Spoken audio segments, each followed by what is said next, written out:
Welcome back to the Riyadh Masters as we continue on with the group stage. Last series of the day, as we've got Tundra taking on Aster. And if you've not kept tabs on what's going on, sadly Saxa has popped off back home having some health problems, which hopefully he gets recovered from as soon as possible. And I believe AUI standing in again for the squad.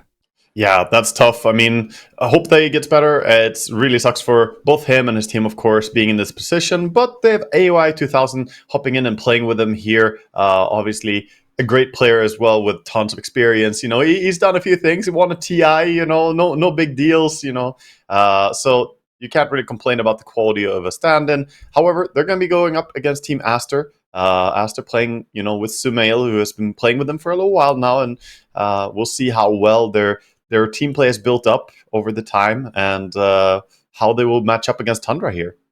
Yeah. Team Aster putting up some solid results. 1-1 against Talon and Team Liquid, and 2-0 in Team Secret.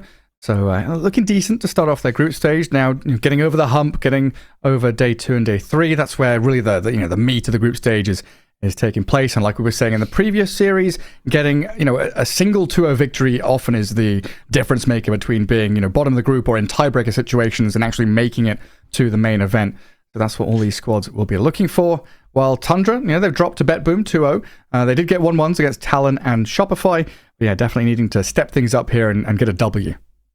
Yeah, I would say so. And we'll see exactly what type of drafts they're going to bring to the table here. We've seen so many different approaches here as the sort of land meta evolves and people are trying out different things. Some people are now letting through the Broodmother. Sometimes Broodmother is first phase ban. Timbersaw, is he getting figured out a little bit to some degree? I feel like the impact of the hero was massive at first, but more and more, at least in our 2 last series of seeing Timbersaw, he has been lower impact than you would expect, just because teams are getting used to which heroes they need against it and how to approach him, I feel. And also, itemizations being a big way to solve him, really. Yeah, and in particular from the mid lane as well, right? It feels like there's maybe less pressure from offlane Timbers, and they can maybe feel a little more free with what they're doing throughout the game. Whereas mid Timbers, they get in this position where I need to go do stuff right now, and if they get shut down that once, twice, then things fall apart for them. It's a bit tricky because mid-Timber, he brings a ton of damage. He's pretty tanky and has survivability and he has mobility as well, right? But he doesn't have that sort of setup in his jump. He only slows a little bit with the Chakram. And a lot of mid-heroes, think of Storm, Ember, Void Spirit, Puck. All of them provide some form of catch as well so that you can help your supports get in there and get those kills. So downside to him. We go into this game and we see the bans here. Immediate Storm ban out by Tundra. Obviously, you're playing against Sumail, probably, I would say, the strongest Storm player to ever face Dota. I mean, he is a monster on that hero. Yeah, he absolutely is. When's the Rod of Atos Timber build coming out? When are we going to see that? Get some catch on the big boy. You can actually build that totally. He's a universal hero after all, and he doesn't auto attack that much, but you shouldn't underestimate the ability to get some damage from your auto attacks in fights. I've seen it a lot of times. Small detail, players will get one auto attack out, throw the chakram, pull it back, and then one more auto attack secure to kill. You get a few slaps in just by virtue of being tanky. And this Lion rising in priority as well. We've seen Gaming Gladiators pull it out, and of course you're against Kaka. And this has been, one of his top 3 heroes for a decade now. You think of Kaka, you think Lion Sand King. Yeah, Kaka, he has very clean positioning on those heroes and always gets the most out of them. So big respect in the way they open and draft here. Team Aster banning out the Brood and the Enigma, being the heroes they don't want to deal with here, but that does mean that Wisp slips through. Now, of course, the immediate threat is perhaps the Leshrac combo with Wisp, so you got to be ready for at least that with the heroes that you pick up here. Just going for a solid 1-2 combo here. You get the Snapfire, could be mid, could be played off lane, and Clockwork pairs up super well. So, I mean, that is an entire off lane if you want to run it. Just Clock Snap. Yeah, and kill threat throughout the game. Long range initiation, long range artillery. You see a hero, you catch and kill them. Yeah, one of the switch ups when AUI standing in is that snaking has moved to 4 last time they did this. So I'm kind of curious to see how that's shifting their hero pool, who's playing IO, and like you called for, the Leshracs there. Yeah, they go for Leshrac. No big surprise there really, but this is expected from Team Aster when they see the Wisp, I feel. It does give some changes, to what they might be doing in their picks. Of course, Aoi, notably known for his visage. He plays a very good Mirana as well, but he's capable of playing many different things. He also got famous for his Techies gameplay, but that was a different Techies in a different era. And he himself expressed that he really hated the fact that he played Techies and only did it because he wanted to win.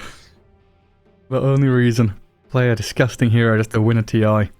Well, I mean, it's a pretty fair reason. I could think of a few million reasons to do that.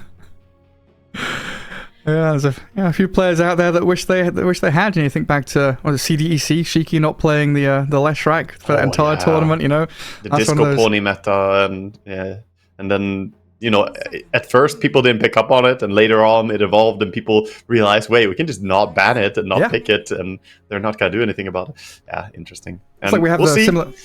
Yeah. Go on. I was going to say, we'll see if this tournament is going to have similar sort of meta evolutions here, and if people can find weaknesses in their opponents that they're unwilling to do certain strats, because certainly not every team lends itself to every type of play. We do kinda... for sure, Team Spirit and the Broodmother situation is one of those. I can't remember who we were casting them against another team, and neither of those teams offlaners play Brood. It was Team Spirit against someone, and we had that situation where they both let it in, both ignored it, and we were both kind of trying to draft against it, and it just never came. Yeah, I can't remember which one it is. It's a bit of a blur watching a lot of games here, not just the ones that we are casting, but also keeping tabs on all the different simultaneous games that are going on. It's, it really is like a mini TI this tournament, so there's a lot to feast your eyes on, and it becomes a bit of a haze after a few days. It's hard to recall the games. It was EG. Yeah, Whisper does play Brood, but not often. So it was one of those. Collapse doesn't play it. Whisper doesn't want to play it, and so it was kind of ignored. Yeah, right. As we go through the second ban phase here with the Wisp IO opening for Tundra and the Snap Clockwork, we see bans on the Drow, which we've seen previously used very effectively against the Lesh. You get the hypothermia from the Aghanims eventually, and you mitigate a lot of the IO healing, the Bloodstone healing. Void, another hero that would pair up really well with the Snapfire and also be pretty good for locking down both the Wisp and Lesh. So intelligent bans by Tundra. At the same time, Team Aster, they don't want to deal with certain carry heroes here. They're getting rid of the Slark and the Ursa. The hard to lock down carry heroes seem to be their prioritized to get away. Yeah, giving a bit of blanket coverage there to help at XXS. He's picked up these Tides and Legion commanders who can definitely suffer against Slark, Ursa, Monkey King in the lane for sure. Now we've, thinking back to EG again, and Beast Coast, and these teams have been picking up TB with a Skadi Rush. Is that a consideration as a ban here from Tundra? I don't know if it's a consideration of a ban, but I think it would be a good option actually to pick for Team Aster. I mean, when you have Clockwork to lock the enemy in place, you have Snapfire for a little bit of control and possible save even for a TB. If you go for that rushed Eye of Skadi, like Dragonlance into Skadi, I mean, I was very convinced with how good it looked against Leshrac IO. It dealt with it super well, but then we also have the trend of some people going for, different item builds on TB and going for the Midas or something greedy like that. I would not be on board. But if you go for rushed effective item build, then sure. Yeah, we had the stats come out last night. You posted a tweet. All the stats men came out of the caves. Yeah, got Knoxville and Lamar both responding, and I got some good stats on it. So buying Midas isn't terribly. I got some data on it now. I dug through. It's 1-4 it was 1-4 in the Riyadh Masters by the time I checked in wins and losses, and so not a very good record. And Lamar gave me some bigger stats. Overall, it's a -5%. Average win rate if you buy a early Midas on TB compared to just not buying one in high level pubs, that is. And if you buy a Midas that is not very early, then it's a -13% or something. Ooh. It's very bad. Yeah, not ideal. Oh, we're not seeing him straight away. Team Aster waiting till then. A last pick of the second stage to show things off. Just grabbing a safe, solid Rubik for now. Yeah. Take the Rubik. Obviously, looks like a very good game to be Rubik here when you play against Leshrac. If you ever get your hands on that Split Earth, it is devastating, the impact it can have. Also, pairs up really nicely into the stuns that you already have on your team. Good magic damage, and possibly you can mess with the IO Lesh a bit with that telekinesis, maybe back. I have talked previously about how, I like disjointing the combo of IO Lesh, try and, make it hard for them to stick together and just stay alive. Yeah, both Clock and Rubik really fit that role nicely. I mean, we're kind of expecting You said Snap could be 3, but I think expecting this to be the Sumail hero. That's been the go-to for Aster so far. How does that matchup in the mid lane go against Leshrac? Because I've seen Snap just crush lanes. I think Lesh is hard to bully. I think Snap wins slightly, but I would say it's a 55-45 if we're giving like a percentage who has the advantage kind of thing. All right. I would say it's 55-45 to Snap. She's at a bit of an advantage, not that big. Also, keeping possibility open that maybe Sumail feels like busting out the mid Rubik. You know, Sumail's a very flashy player. They could do that offlane combo, Snapfire Clock, and just send the Emperor on his Rubik mid. Overall, though, Tundra here, going with the Darkseer and the Bloodseeker. These heroes add up a little bit of combo here. They have the vacuum into Split Earth. They also have the vacuum when someone's Rupture or the into Blood Right. So a bit of control, messing with the mobility here of Aster as well. Yeah, good bit of tempo. Iron Shell Bloodseeker, and then covering the Darkseer with a Bloodseeker pick as well to not allow your opponents to have it. And the Monkey King does come out in the end. Monkey Rubik against the Darkseer. It's an alright lane, but it's not fantastic. It's not a lane that you crush the Darkseer, I would say. And it's going to be interesting to see, because right now we just see the IO. I wonder what their last pick support is going to be here on the side of Tundra. And what's left out? There's like Enchantress and stuff like that. I don't know why, but I have a feeling that snaking IO. So we could see... I'm expecting Snaking to take that, so that would leave Aui's hero still as the last pick. It could be possible that they're just, giving Aui last pick as he is stand-in here, and they're trying to, give him a little bit of a more comfortable game, since all of the players of Tundra, obviously they play at the top level all the time, and while Aui has a lot of decorations for being an experienced player, he did not expect to be playing right now, and maybe you want to give him a good game, get him into a nice position at least, so it's not extra pressure on him. He's not going to be playing your Saxa bats and Slarks and stuff like that in the position 4. Phoenix removed. I would see like a Phoenix or an Enchantress or something there. A bit of lane bullying, damage over time, healing kind of deal. Yeah, also the attack speed's slow, right? The Phoenix is a hero that is very tough to play Monkey King against. He can be very oppressive in laning stage. You can't get your Jengus off, and it would be a lot of burn with the Iron Shells and the Phoenix W. So it makes sense. That ban out is pretty logical here, I want to say. Does make a lot of sense. I always get lost when we get to here. Who has last pick? The last pick is over on Tundra, right? Or, well, overall last pick. Oh, last pick is on Aster. Okay. Right? I think it's ban and kind of... And then pick, then ban. Then pick, yeah.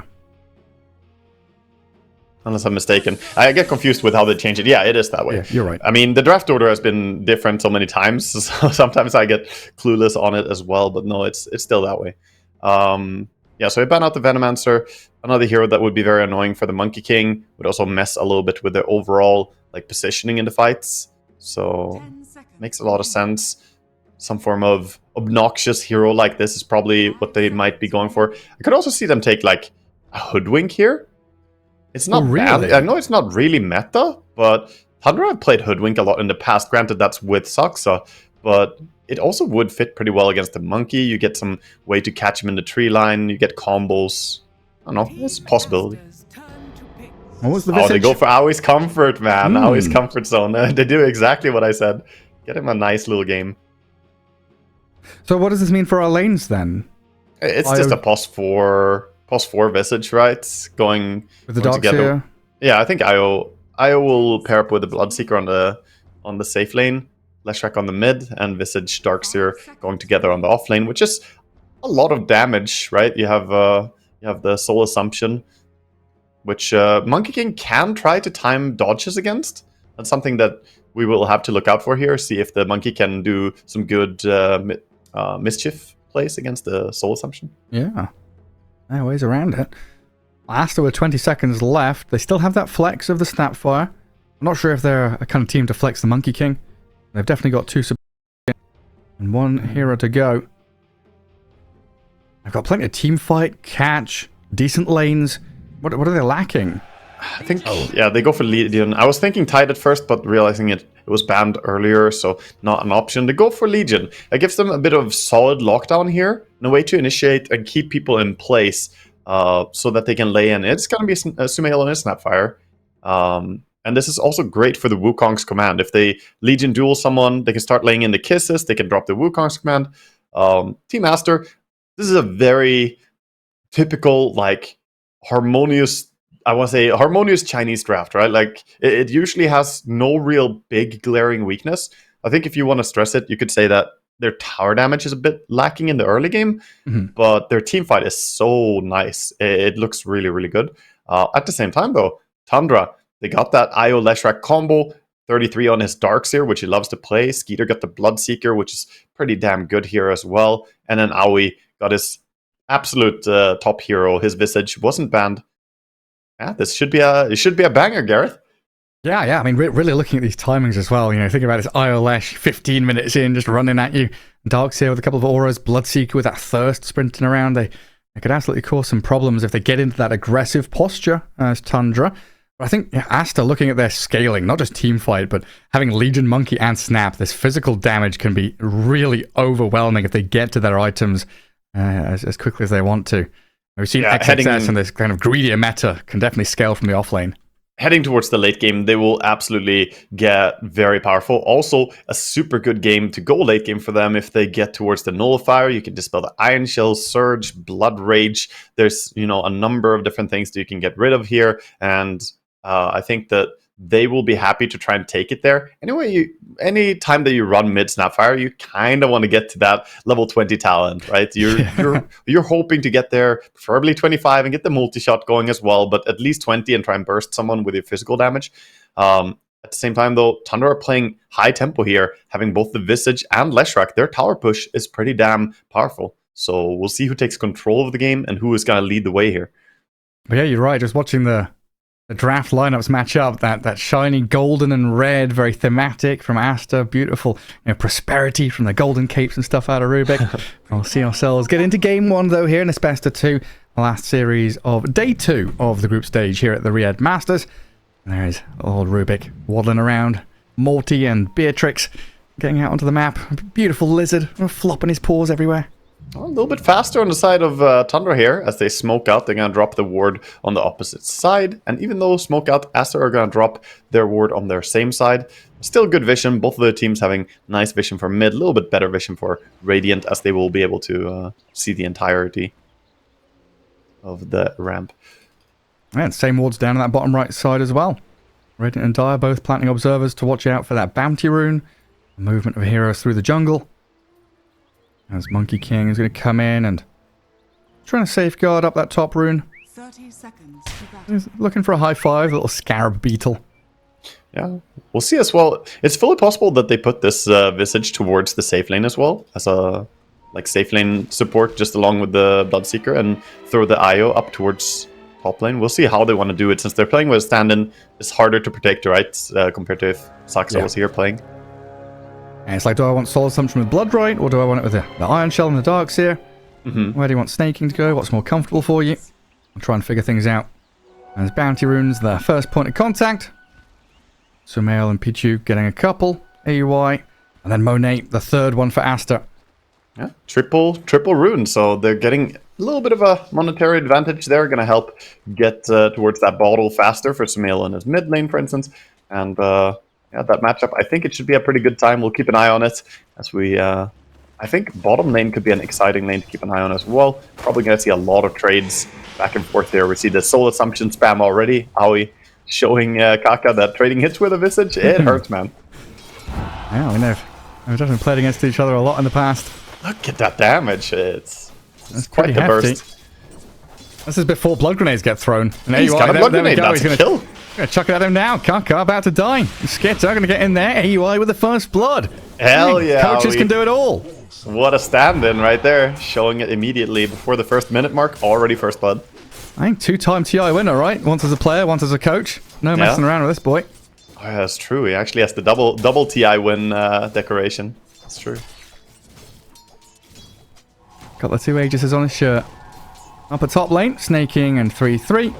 Overcharge level 1 from snaking. It's not going for that tether, just going for outright harassment with the attack speed and a bit of regen to trade hit with blocking Monkey. this angry little wisp coming at you to hit, and he's going for that heavy stat build that we see Tundra do always. You know, even on the support players, the cores love to go for their stats, but even the supports here going for 4 branches and a circlet on the wisp, and it's a universal hero, so he gets a lot of damage out of that. 57 auto attack damage on this wisp. It sure does. Honestly, kind of a nice lane with the Darkseer as well. Often we talk about this Darkseer having struggles in the first 3 levels. He wants to get to that second point in Ion Shell. Getting there can be a little difficult. But when he's being tethered up and topped up, he can play aggressively level 1 and level 2. Like go straight onto Pichu, vacuum back and get a kill. Yeah, get a kill, and the wave is pushing back into them as well, which is ideal. So really nice how they're controlling this. Of course, they have Ion Shell, so they're kind of going to always push back into the Dyer's tower. And 9 gonna get the top rune, but he took a lot of harassment there first. Of course, he's gonna bottle first before taking it. And Clockwork is continuing his job at running at people. While AUI down bottom does get a pull off after dewalling that small camp. And Kaka wandering around. Can't really contest, but it's also a kobold camp there, the most useless neutral creeps in the entire map. Yeah, they are known as the useless family for me. They don't really do anything. They can maybe get 1 creep killed if you help them deny as well. Top, bit of a rundown here. Trying to get on top of 3-3. So let's get the Jingu stacks going, Monet. I'll just turn back and hit some creeps though. Deny it arranged. Damage done. 3 minutes about to hit though. Lotus Pool ready to be clicked. Who's there? It's Pichu. Should be able to grab it. Yeah, easy for him, and of course the threat of the Boundless Strike there, making it so even if Snaken tried to take it, he wouldn't really be able to. It'd be difficult for him to steal anything. So far, CSing Bloodseeker leading the way. All 3 lanes looking pretty healthy here for Tundra in terms of last hits. Mid lane, very even at the 15-3 and 14-5. One of those odd situations where like the Kobold camp making the kind of double wave go under the tower, pushing it a little bit further forward, now allows Tundra to actually drag their wave back towards their tier 1. XXS getting a bit of damage in onto Skitter. Not much regen left. No regen, but he's a Bloodseeker. He's gonna thirst these creeps back and get his HP. Top lane, we see them going on to Monet here. And the slow from the rocket flare keeps them at bay for a little bit. I didn't want to dive under the tower for the Monkey King anyway, just good chip harassment damage. Snakey's courier does go down as a casualty there. Good positioning by Clockwork. Oh. AUI, I love you. 3 blood grenades in his inventory, man. Oh boy. All of them. I mean, Blood Grenade is fantastic on Visage, especially support Visage. Sumail going for a play on mid, chasing here. Not gonna be able to get a kill, I think, because a lot of regen left on 9 here. Still kind of bullying, asserting his dominance. Yeah, does get the deny. 23-5 against 18-6. Yeah, slightly favoured towards that snap, like you were saying. A little bit of a leg up there in the mid lane. Skidder going to regen back up. Very minor lead, but still getting something. And he's looking to maybe establish some control in terms of harassment with that Q. Pichu. Trailing Snaking. Scouting him out. Darkseer's courier in the neutral camp there, trying to hide away. Let's see if he's going to buy himself up on the Ring of Health, Vanguard. Bottom lane getting a bit trickier for Bloodseeker as he loses a lot of HP to this continuous Fade Bolt and Q. But he's going to be fine for now.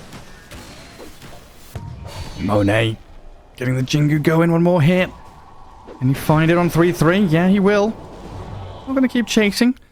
This rocket flare slow. I always forget how impactful it can be. Just a short duration, but a massive slow on it. Once you play against an Aghanim's Clockwork who just spams rockets on you, that's when you get really triggered. That's so annoying. Does a lot of damage, slows you over and over. But yeah, even just level 1 rockets, having that 100% slow matters a lot. You can see 9 being very tentative with his positioning there, knowing that Sumail is level 6. He's trying to, line up a cookie, think about the play with the kisses, and he'll go for it now. There it is. Rocket flare slow, the kiss is landing, and 9. I mean, basically solo killed by Sumail at this point. The early level 6 really paying off for the snap in that mid lane. Well, Kaka chases back AUI. Cookie soon could maybe commit for this, but a little bit tough as the creeper is coming as well, and they don't have creeps on the tower. Gonna back out, but yeah, definitely a nice play by Sumail, setting up with the Fire Snap Cookie there into the ult. He's so hard to get out of as you Didn't have enough HP on Lesh to insta TP there, but at the same time juking the Fire Snap cookies or kisses pretty hard. And AU Deny takes out the bounty rune. He got some tricks up his sleeve still. 7 minutes coming up. Clockwork going to be waiting by the Wisdom rune, and it looks like Kaka is going to be going back to his side as well. Always feels really nice. Like this is a massive topic, right? Rubik, Wisdom runes, so good at guarding them. As one of the big things, so bringing 2 heroes back here is a nice move, because if you just have Wisp here, you're definitely not getting this, but by bringing both of them back here, they stack up the Ancients anyway, you don't really lose that much on Darkseer for leaving the lane. I guarantee you get this Wisdom rune. Well, aggression bottom. XXS slowed down, does have these raindrops, and Sumail's the here. rotation from Sumail. Scatterblast into Skitter. Takes out the Bloodseeker. Now can they follow through on AUI? Trying to cookie forward XXS to get the connection of the stun. He'll turn around and try and fight, but surrounded by 3 heroes, he knows that he'll die regardless. Tries to get some last hits on his way out. Fantastic first rotation for Sumail. Very happy about that, and that puts him well towards his Rod of Aegis here. Actually, only needs the recipe already, so getting kind of close. Yeah, pretty damn close to it. He comes back into mid. 10 seconds for kisses. Could be looking at this Lash Rack as a target. 8-minute runes. Both teams playing for the runes, but I think Tundra or Aster have better control for it. Sumail handed over some mana regen. Cookie's a creep, but Nine's going to sidestep it. And a regen spawns down the bottom for Sumail. Yeah. Nice little rune for him to grab up. And meanwhile, the side lanes are continuing pretty silently here as all the supports went towards mid. So the cores are just happily farming on the side lanes. Nobody really being pressured. But they come back bottom. I think that might be the lane of focus now. Yeah, pretty important for this Skitter Bloodseeker to get up to that Maelstrom.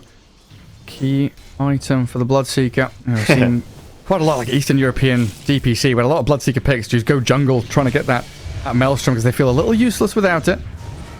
Neat little play there by Clockwork. Doesn't want to get his Observer D-word denied by Aoi, so secures it with the cogs. It's already beginning. I said 15 minutes this timing for IO Lash, but it's 9 minutes in. Level 4 snaking is tethered up 9. Rupture onto XXS. Blood right down, but the duel.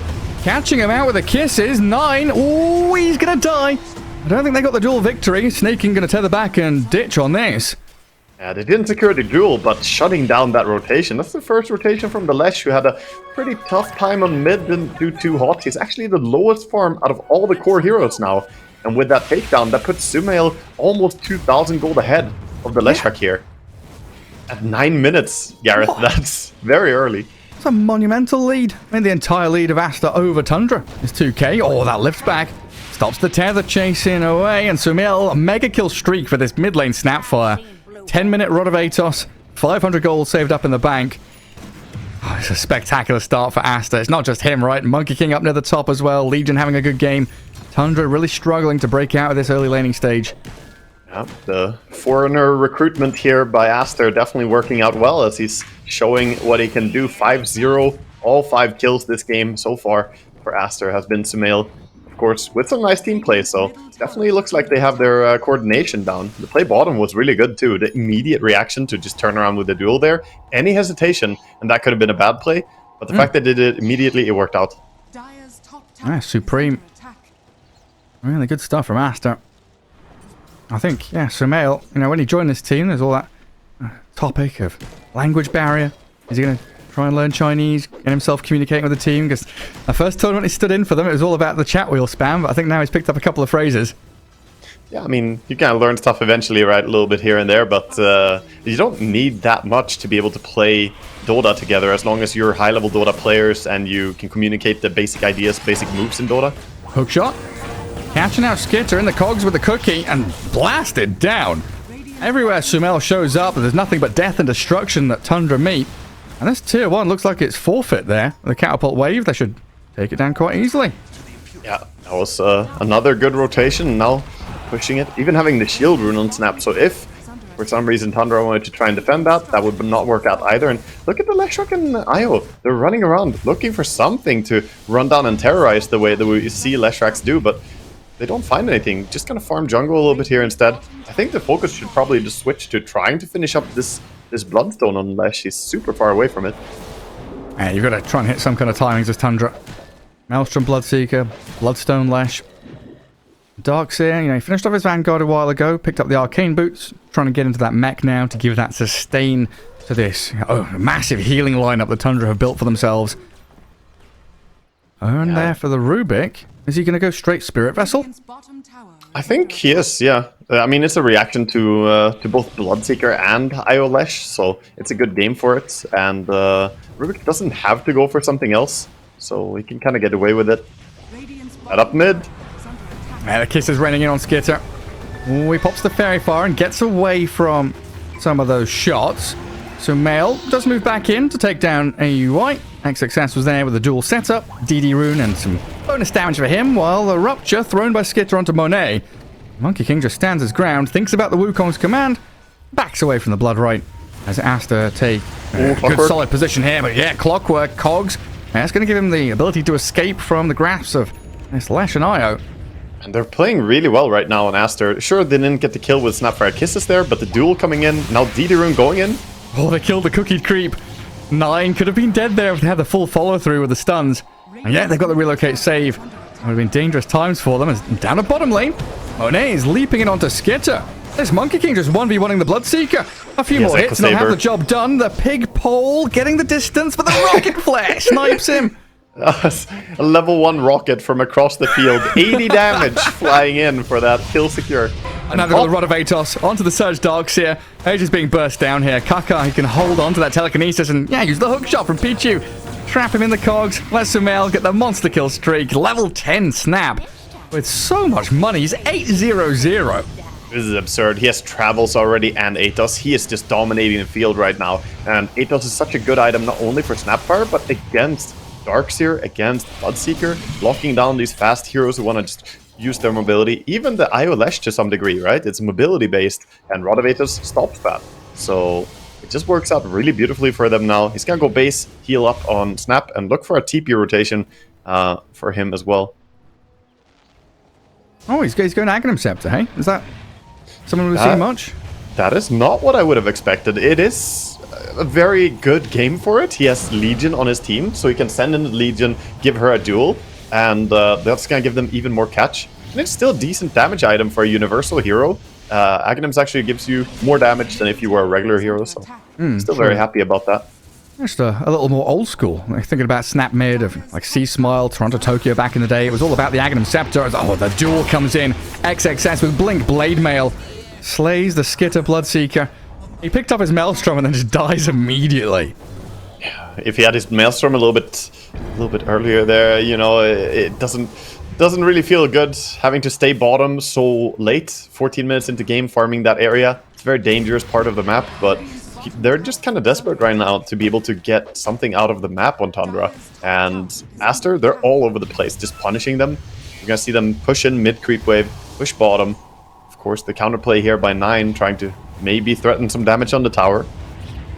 Yeah, we're still going to have that kind of 15-minute Bloodstone timing for 9, even in a kind of a sad state of affairs. Tundra still balling up, grouping together, make sure that Aster don't get complete free reign of the map. Yeah, I do see that transition down to bottom. Clockwork is just like going through twin gates. Where's my next kill? Where's my next target? Yeah, they're hunting. They don't just have one hero that's hunting, that's the thing. Like, Clockwork can catch people, Legion can catch people, and even Snap herself can set up with the Rod of Atos and have someone else follow up. So there's so many heroes that just look for kills on teamaster. The map is very scary for Tundra right now. Smoke towards mid. Let's see what they can do with this. Darkseer, pretty tanky, good teamfight hero. He's starting to hit his stride with that mech done. Does have level 1 vacuum, level 1 wall. He maxed out the surge just to try and give this Lashrak and Bloodseeker a bit of an easier time to get in and out of the fights. They want this almost guerrilla tactics. Don't want to get completely bogged down in a straight-on, honest team fight. But when you get Rod of Atos and Cookie not quite landing, Aster going to give up on the go there. Good read by Aster. Even though the smoke was out, they just wait patiently. They realize that there's no way this Lashrak is alone and doesn't have people around. Ideally, perhaps Tundra want to try and bait with the Darkseer and use his tankiness, but the problem is, if you bait against Aster, that one hero that's baiting is going to die. Snapfire Kisses, dual, Wukong's command, like, you're just not going to survive. And if you can't cast your spells as Darkseer, if you don't get the mech out, don't get the wall out, then you're probably losing the fight anyway. So it's very hard for him to say who's going to be in front. Tundra really just sitting on their side of the map. Hiding across the river, trying to gather up the little remnants of farm that's left to them by Aster. Man, Sumail is just a point booster away now from having the Aghanim Scepter. I'm very curious to see how the game is gonna evolve here when he starts sending in the Legion Commander. I mean, he can ship in anyone, Clockwork, Legion, or even the Monkey. Yeah, just propel them forward and get on top of the IO. Catch out the Visage. They all have their own little catch, you know, in different ways, but adding extra catch by sending them in. Not bad in this game, I think. Yeah, pretty shortly we're going to have Monet getting that Desolator done. Add even more damage to the mix. That's when Roche opens up as well. They have the minus armor from the Snapfire, minus armor from the Deso as well, would just make it very easy for them to transition into it. Oh, it's just really nutty looking at these numbers that Sumail's posting. 17.5 minutes in, mid-Snapfire, 10k net worth. No Massive assists as stuff. well, taking all the kills that he's involved in. 8-0-0. Mine. Grabs Give himself him the a rampage. tier 2 token for him there. Let's see what he gets. Vambrace. Even more stats for the snap. Oh, we're going to see a Tundra. fight. They're getting collapsed on down bottom. Hook shot onto Snaking. And gets caught out in the cogs and the kisses. Does have a tether in a second, but with battery assault and the raw damage output. Gets taken down as AUI's Familiar is going to get left stranded here. One of them killed. The other one was Mid-lane still in duel was stone form. used. XXS. Ruptured up. Skitter pretty low on the old HP. And Snapfire rotating in will make sure that there's no further chase. He almost brought down the Bloodseeker, didn't quite have enough damage to kill him on his own, and nobody was really there because of the fight that was going on bottom at the same time, so it was just a single hero would have meant that he got the kill on the Bloodseeker there. A little bit unfortunate that he couldn't get that rotation. 18.5 minute ags. On top of Rod of Atos and Boots of Travel. Yeah, like, if you took away the Rod of Atos, this would be pretty normal inventory. It wouldn't look like he's having that bad of a game even. Those would be like, yeah, kind of normal farm, right? But no, he's just look massive. at those stats! Oh god. Yeah, already 178 Massive. bonus or 178 base damage with this item build. That's why I meant that this is a pretty damn nice damage item. You get 21 damage from Aghanim Scepter. Going bottom now. Can you even touch the snap?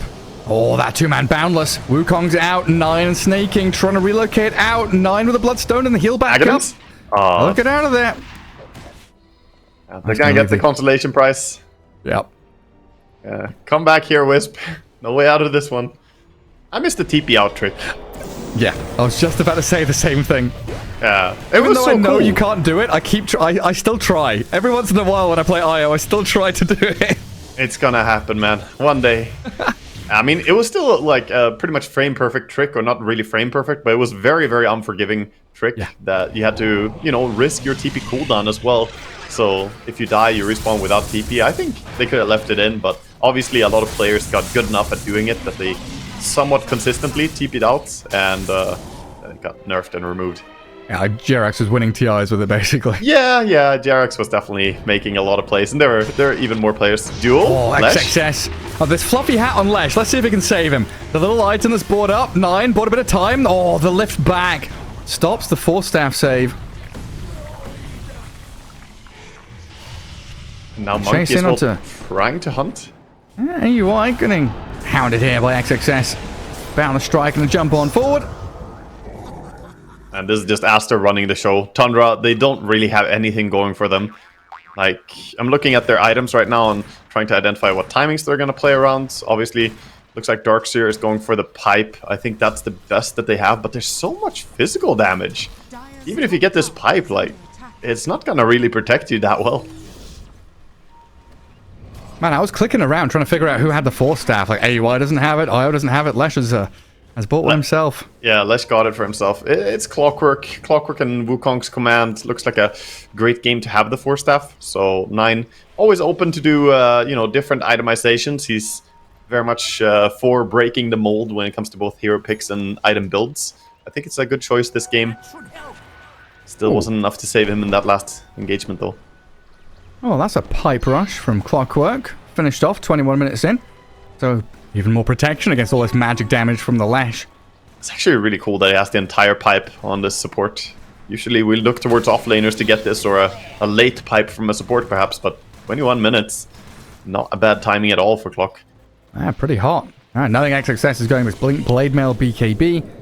Monkey King BKB in a recipe's time. That's going to be a pretty hardcore timing for Aster. Lots of debuff immunity, lots of tankiness, and there's just ways to withstand 9 sustain and the magic damage that he brings.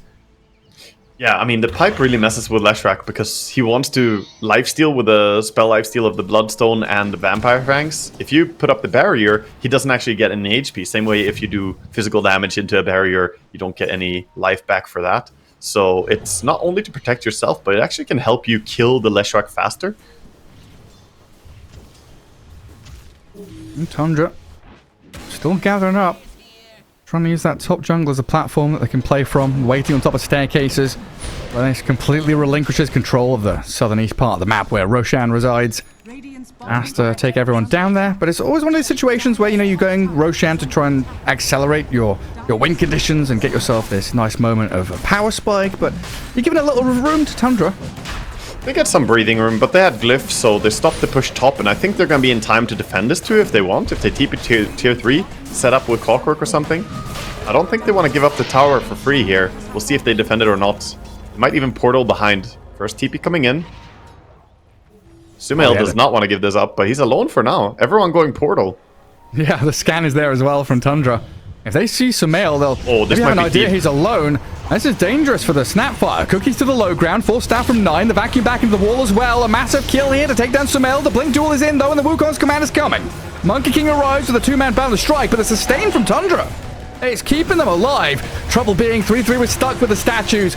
A shiny golden Monkey Kings will swipe down on him, and Monet shows off his BKB. 9 and Snaking still looking to play with Skitter and AUI up near the front. I see Pichu on the retreat towards the left, and this fight is scattered to multiple sides, but the relocate save is there to get the captain coach out of there.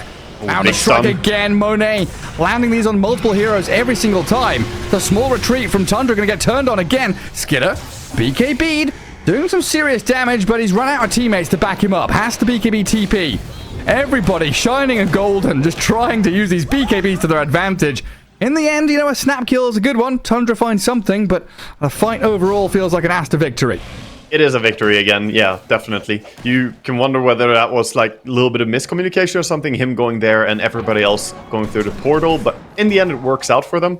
Sumail not gonna be too happy about dying, but he did set up, you know, the fight by going in and providing this vision for his team. Sumail dropping there.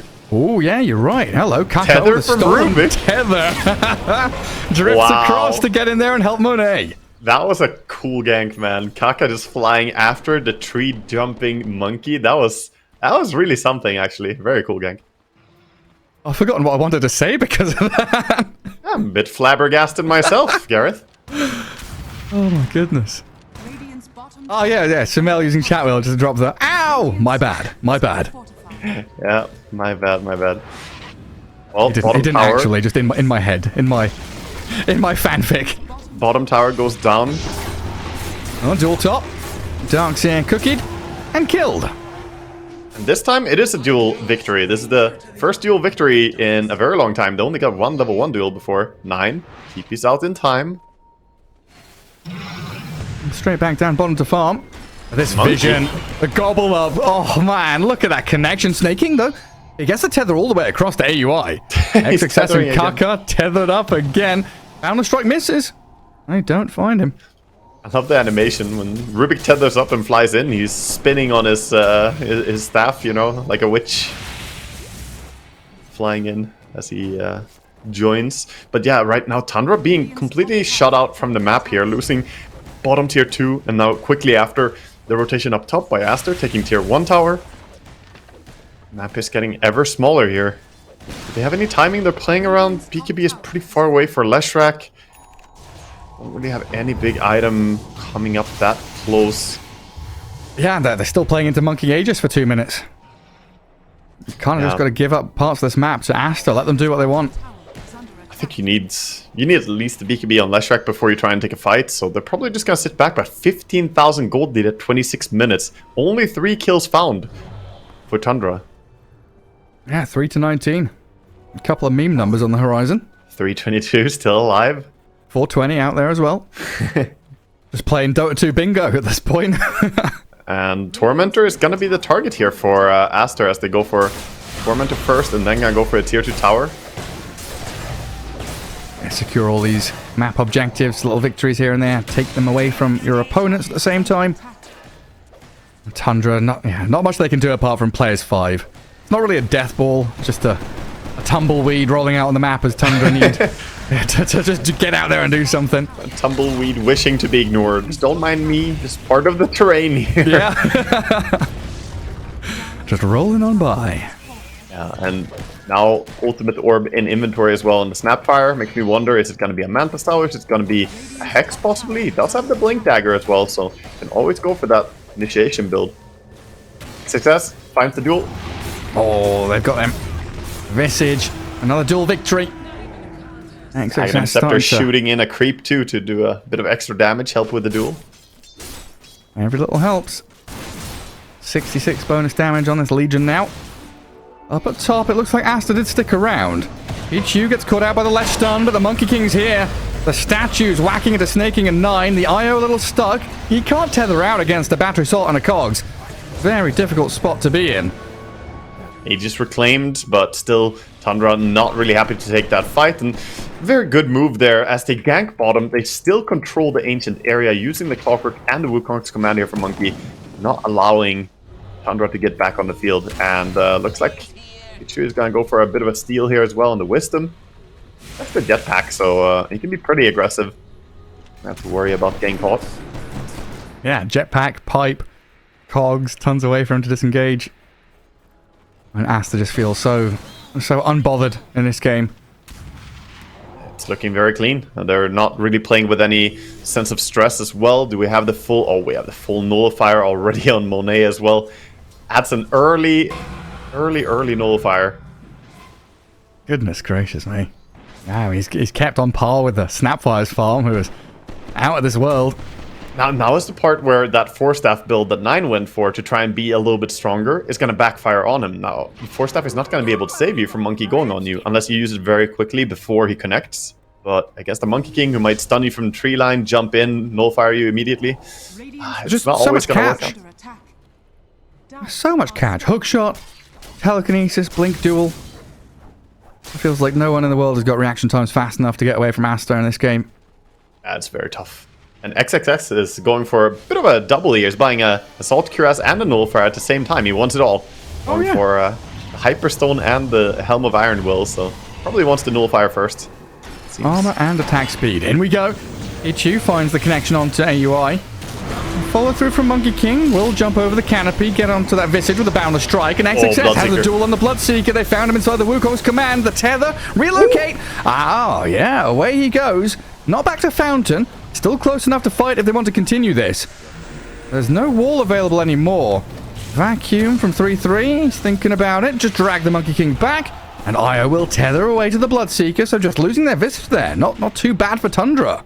That was a very impressive fight by Tundra. They're so far behind. Trying to not get absolutely overrun there in a fight is a difficult task. They didn't even need to expend the BKB usage on their Bloodseeker as well. So he keeps that. Has the 8-second BKB still ready.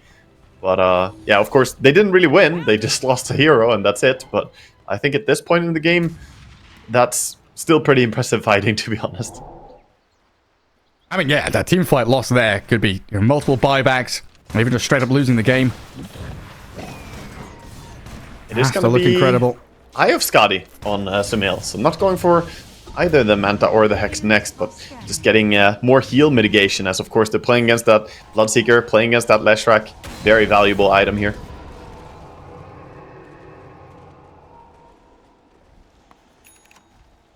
Tundra. Little drawing. Time. We can see their intentions here, see if they can connect on anything favorable for them. That's a DD snap, level 19. Monkey King gonna jump over the trees, spots them coming in. Clockwork into his cogs, gets clipped by the split earth, glimmered up and jetpacking away.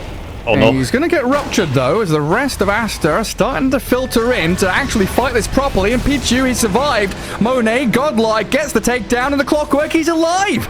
Pichu saved up with the press the attack, and Monet's going wild. Skidder in some serious trouble. 6 feet under now, the Bloodseeker's dead. Out of things completely as Tundra gets shredded by Aster. Relocate back into the waiting arms of the DD Sumail Snapfire. Yeah, and even top lane 33 is going to get caught, and they called the GG straight up. That was a beautiful send-in. We saw it in action right there. They tried to go on the Clockwork thinking, oh, Clock is kind of far away from his team. He doesn't have much support. Well, guess what? Guess again, because Snap Aghanims eats up the Legion, shoots her in, and she gets all the way over to her teammate, brings a quick duel, they turn around the fight, and they destroy them. Honestly, though, this was the easy part of the game. They already had done all the hard work. They were so far ahead in net worth. We see some of the highlights. Of course, this is the one time they managed to bring down Sumail. One of the 3 kills they got the entire game here. The single Tundra highlight. The one moment that went a little right for them. And try to extend the fight out with this Darkseer Mech and 9 healing up off Bloodstone. It's not just the Snapfire at this point, right? You see the net worth board on the left-hand side. It's Snap, Monkey, Legion, top 3 leading in the net worth. And then they've got this ability just to... Yeah, beautiful. Good rotations. I mean, I like the way that Aster played this on their supports as well, itemization-wise. They went for very early value items that they just wanted. They basically beeline towards the Spirit Vessel, beeline towards a pipe to counter out the IO Leshrac with both their supports itemizations. And then all the cores had, very, very good farm and very good physical damage. So obviously the game looked easy from there. But there's so many minor details that they did... just good decision making, I will say. Aster looking like a very solid team here in game 1. Yeah, really clean stuff here in game 1. Yeah, of course, Tundra playing with a standing AUI, not out of place completely. Laning stage was living there. Glimmer pressed the attack. He's alive. A 2-man cookie to finish it all off. Just the fact you've got, Clockwork long range hook shot, the gobble up from Sumail, Monkey King jumping over all these treetops. The gap close you have, nowhere on the map is safe. Tundra trying to come out of the shell, push out as 5, still getting picked off one by one. You have to think back a little bit to the approach here. I always mention it as well whenever a team goes for the IO Leshrac. I always say, they're going to play big map, they're going to try to use this and blah, blah. Think about that, and then think about how Aster approached this drafting phase. Very intelligently. They got multiple heroes with great pickoff potential to punish the big map intentions that is IO Leshrac. You reveal IO Lesh early, okay, we're going to punish it. We get the Legion, get the Clockwork, get the Monkey King, who's, carry-wise, a very big pickoff hero as well. And they just set themselves up super nice. And then finally, you got to say, Sumail, he delivered on that mid lane. He just destroyed 9 in this game, I want to say. It was even at first, but he started getting more and more an advantage. Got some help on the runes, of course, with the rotation, but his moves were just absolutely flawless throughout the game. Yeah, those first 2 moves down bottom, not necessarily reaction plays. We can watch 9 moving there, and from our perspective, it looks like Sumail's reacting, but he's ready. He's kind of preemptively moving into that bottom lane to get into a fighting position against that Lesh's move. And there we have it, game 1. Aster, a very solid victory in game 1. Right around the corner, though, game 2 of this 2-game series. We'll see you in a bit.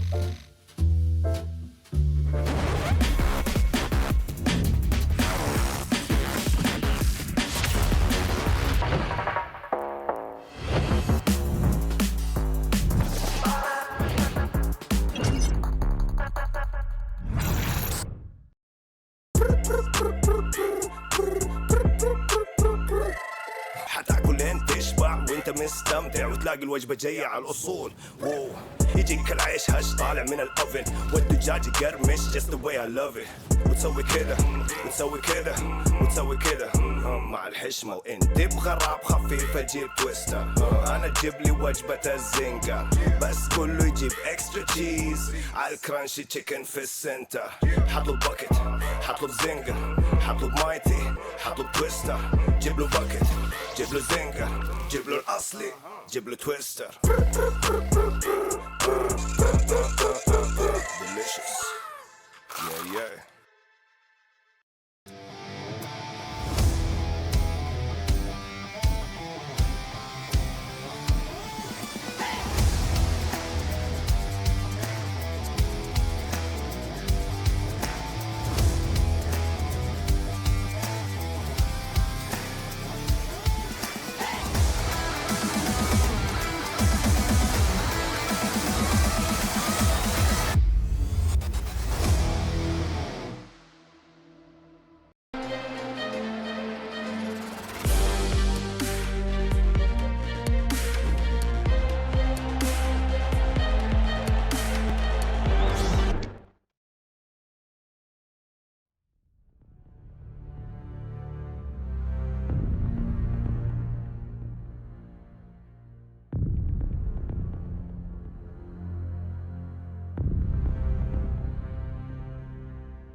Welcome back to the Riyadh Masters. We're going to round out day 2 of the group stage here with our final game of the final series of the day. Aster taking on Tundra, and game 1, I mean, that was as crisp and clear a performance from every single player on Aster as you could dream for.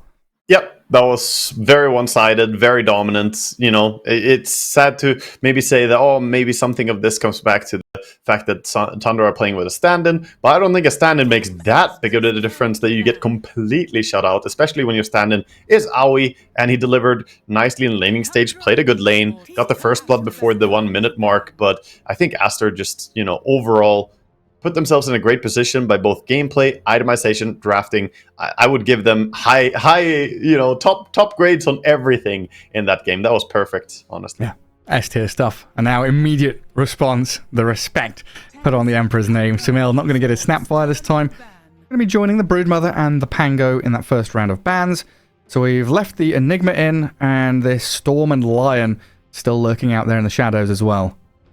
Yeah, leaving a few heroes in, the IO also being available again, but after last game, Tundra probably have to think twice a little bit about, like, can we really get this going? Does it work? Do we get a good enough lane to play it? Can we even play the map?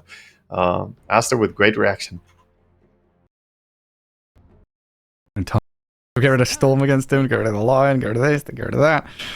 And leave the Lion in. Enigma's still out there as well, which Aster could snag up pretty quickly if they want to. It's such a fun spot to be in now in Dota, where there's not just like 2 heroes that are first pick priority, you know, Undying and Snapfire, tens of heroes, and then Aster, like, yeah, Clockwork, he's a first pick hero as well. Yeah, honestly, it's very refreshing to see that there are so many different ways to draft. There are certain heroes that kind of always frequent that first phase ban, right? We see the Broodmother being, again, prioritized to Snapfire. Certain heroes still up there, and we got to think, you know, is Timbersaw an option here for Tundra even to go for, perhaps? But Dota is very open right now still. There are many strategies you can go for. We're going to see Tundra go for this Enigma first phase pick. Very popular, but at least Aster, they already set themselves up against Enigma a little bit. They got that Clockwork, gives vision for Enigma. You can always hookshot cancel the Black Hole as well. Oh, that's an interesting one. Quite often we, you know, see this Saxa Batrider be the go-to after that Enigma. See if it's going to be, you know, there for snaking, or if there's going to be a 9, or is Enigma going into the hands of AUI. They've got some options there for sure. And Aster going to round out that first phase with the Medusa.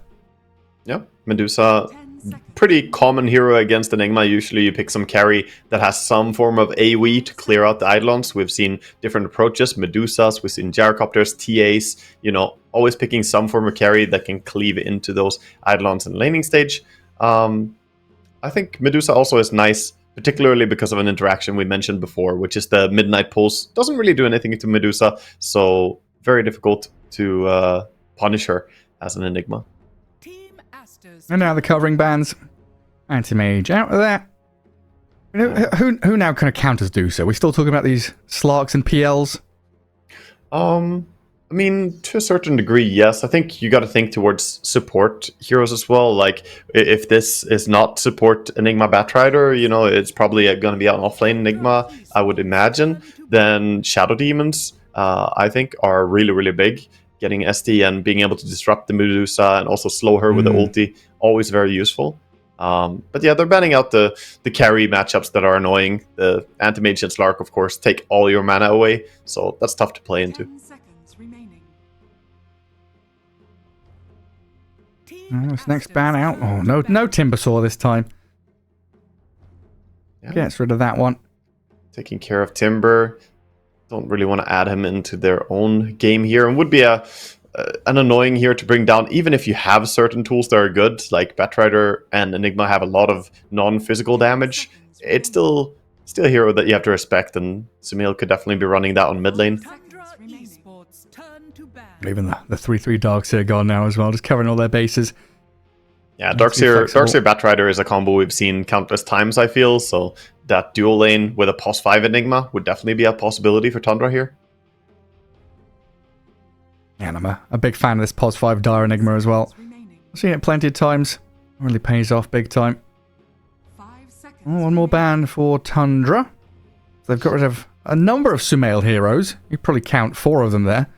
Timbersaw has been something he's played quite a lot. Let's see if it's a fifth hero they get rid of for I think so. like ban the Ember or something now. I think they're gonna keep banning out. Yeah, they're gonna get rid of some playmaker hero. Okay, they go back and ban out the Beastmaster. So probably not towards the male that one, even though it's a possible hero to play mid.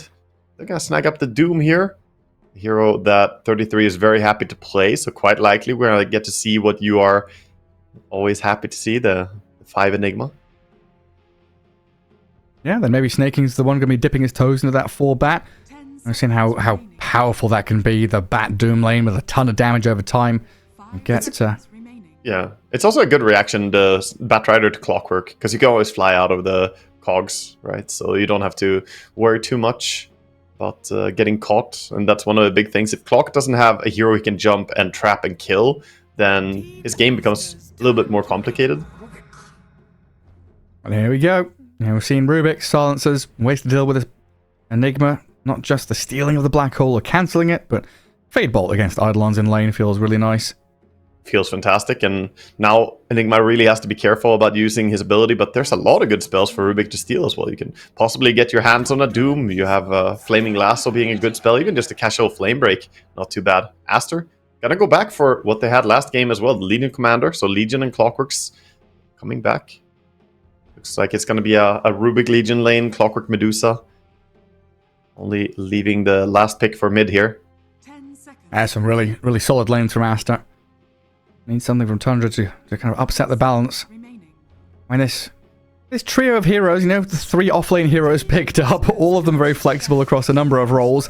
Sven, though, likely going to be your position 1 carry for Skitter, though, I'd say. Yes. Yeah, that's the one hero that you can be pretty certain here. Also a hard hero to go in and duel, right? They pick a carry hero that doesn't struggle too much against Legion, because dueling is Sven, especially later on in the game. If he has Warcry out, you're doing no damage. If he has God Strength out, then, well, he's doing a lot of damage to you. Sure, you can Blade Mail, but you might just melt before he does, as Sven Warcry blocks a lot of it. Yeah, I mean, this is a tool that a lot of teams have been using against these very tanky heroes, right? His kind of alpha burst damage just comes out of nowhere. Destroyer of worlds, the Sven with the god strength.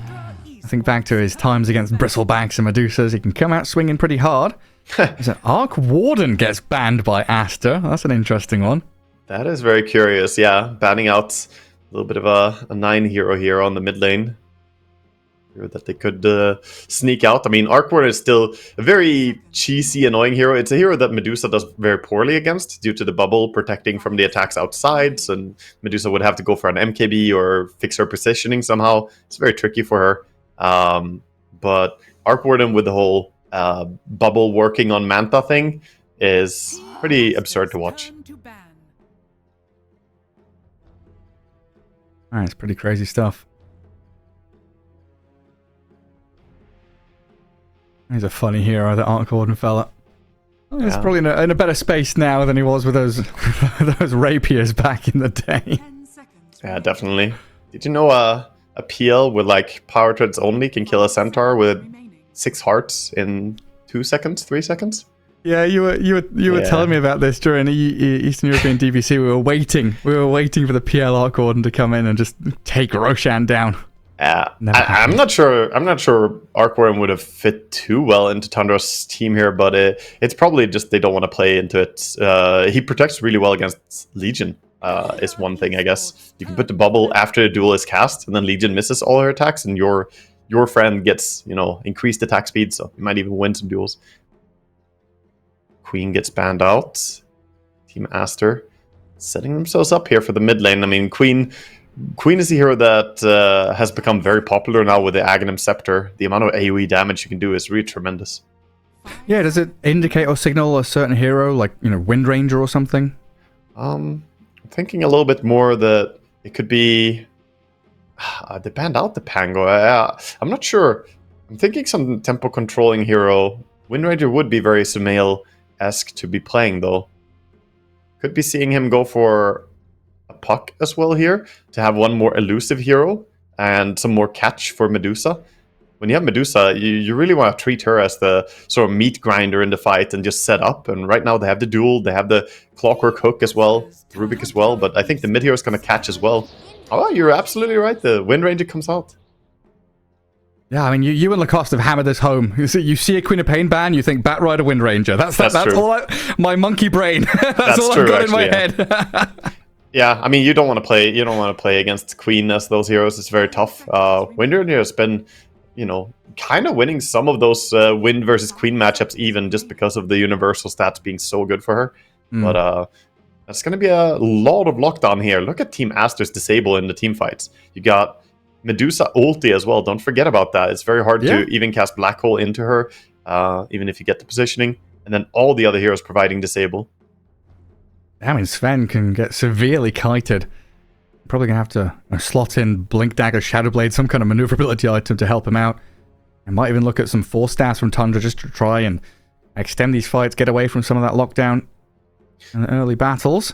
I think the Dire safe lane is going to be incredibly important to keep an eye on here and see how well of a start Sven can get here. If he gets going well, then he can deal with all the kites. If he gets BKB and Blink Dagger, maybe a Harpoon even, able to catch people. But if he's not farmed enough here, this could be a really despair game for him. I want a DK for Tundra rounding things out. So that means, our gut read of this Bat Enigma supports looks like it's correct. Unless the Doom Enigma swap positions. 33, not picking his hero immediately, but we all know what's going to happen. It's the Doom. He wants to farm, he wants to use his Midas, he wants to devour. The DK rounds out the draft, gives them a little bit more of difficult targets. If you look at the core heroes of Tundra, Doom, Sven, and DK, these are 3 heroes that are pretty tough to duel into, pretty hard to burst quickly, and you don't have the best burst heroes for Legion this game as well. You don't have a Skywrath ulti, you don't have tremendous damage output quickly, like Medusa doesn't do it, Rubik doesn't do it. Wind, with a Maelstrom, yes, she can definitely do it, but I like the way Tundra addressed the Legion here by adding even more chonkiness of the DK. Yeah, so is this a situation where we see Sumail go straight for Maelstrom, or is it going to be Rodovatos into Gleipnir? Because there's this kind of back and forth with Wind Ranger, right? From mid lane, where sometimes you want one or the other. I think probably double Bracer with a bottle, Magic Wand, get Power Treads, Maelstrom, and then get Gleipnir from there. I think that's going to be like Maelstrom first, then Atos. I don't think this is an Atos first game because they already have all the catch on their team. They just need to add more damage. And I think Sumail needs to scale in this game because XXS might not have the easiest time getting a lot of duels here if Tundra don't play out of position. Yeah, thinking about these lanes, so we'll be snaking 3-3, the Batrider and the Doom, Scorched Earth plus Firefly. That can be a little bit nasty for Dusa and Clockwork in the early levels in particular to contend with. And you've already mentioned Batrider just flying over cogs, not really caring too much out of that. So it could be a good lane for Tundra in that spot. And you said keeping eyes on this Sven Enigma lane to get their farm going. Yeah, you got a little chuckle, right? As you say, Batrider flying all over the cogs. He actually, on the screen or on the pick screen, flew all the way from left to right over the other heroes. I've never seen that before. What kind of animation is that? He does a little barrel roll. Yeah, I thought the hero would stay sort of stationary. He flew all over the screen during picks. But yeah, we're going to head into the game, and I think overall, like I said, the safe lane of Tundra, very important here to see how it's going to go. I think their off lane, we've seen how they play it a lot of times, right? The 33 Doom, he usually ends up getting a lot of farm just by being incredibly experienced on this. I think out of all pro players, he's the one I've seen play Doom offlane the most. He is the devourer. He munches on the creeps. Smoke out from Aster. Gets the early ward down as 9. Comes into mid. Oh, nifty little high ground spot there for his ward. That one is so nice to place when you're Dire. If you're smoking up as Dire, getting across, getting that ward, it's quite low chance of getting dewarded by any form of river sentry, and it gives you fantastic vision to overlook the ramp. So if you're smoked, that's a very preferential one to take. A little harder to deward as well, and a couple of sneaky ward spots. Another one on the little cliff top, little raised area, platform down there. As asked to get the double wards in mid. Watching over both of the rune spots, now positioning themselves by the bounty. Stay atop the staircase and wait to see what comes their way. Yeah, both teams kind of posturing for the runes. It looks like it's going to be probably a 2-for-2 rune trade here, as it's a very solid hold by Aster on the top runes. Monet gonna get spotted here, slithering towards bottom, but he's not going to contest that rune. He knows better. That's not his home. Not where he belongs. 2 for 2. Balancing all things.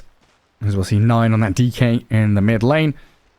Gonna have a reasonably good time. DK always chip away and harass at. Probably not going to be too much action in the mid lane. Just a farm trade. It's a last-hit battle, really. It's a very active last-hit battle, and like creep aggro is going to be important, but kill potential is pretty low in this lane, since DK really only dies to a very heavy amount of right-clicks, or if you have good magic damage. Windrunner, you can auto-attack a lot, but you're probably not going to harass down this DK. Blink, blink, blink. Yep. Battery assault. Getting a little chip damage under snaking. 3-3 already with that early Scorched Earth. We'll drag a bit of the wave back towards him. Flame Break as well, pushing away, disjointing the battle result. Always a nice thing in that support-to-support battle right here. Blood Grenades to secure the range creep. Snaking. Really? Yeah, he auto-attacked once, didn't get enough damage, so he threw a grenade as well. Make sure it dies. I mean, range creeps are important. You want to get your level 2 as soon as possible. You don't want to fall behind getting denied. Absolutely. Yeah, 3-3 just spamming out the Scorched Earth. Just trying to get as much damage as you can onto this Clockwork. Whittle down the Monet mana pool. And for now, a little bit of calm. Pichu just going to cast his Battery Assault, but again, pushed back by the Flame Break. Just everyone forcing spells out of each other. Top lane, top lane, though. They're going low. Oh, first blood for XXS. That's not the start you wanted. This Sven needs to have a good game, I would say, and getting already killed by Legion here, that's going to put her a little bit closer towards getting her key items. And if she gets early face boots on this lane, then it gets pretty tough to deal with her, even as a Sven. And Sven, even his last hit's lacking a little bit. 4-1 against the 9-3 of XXS.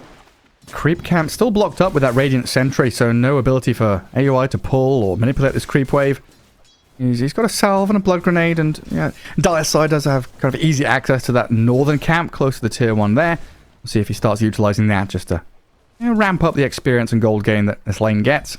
Yeah, and we see 33 not going for the greedy build, going for that Infernal Blade and Scorched Earth, so trying to find a chance to get a kill over on the Clockwork if he oversteps, but does mean that he's not going to be scaling as fast as though he skilled up the Devour. Sumail a little behind the DK in the mid lane. Melee hero with that attack animation, just getting the slightest of upper hands.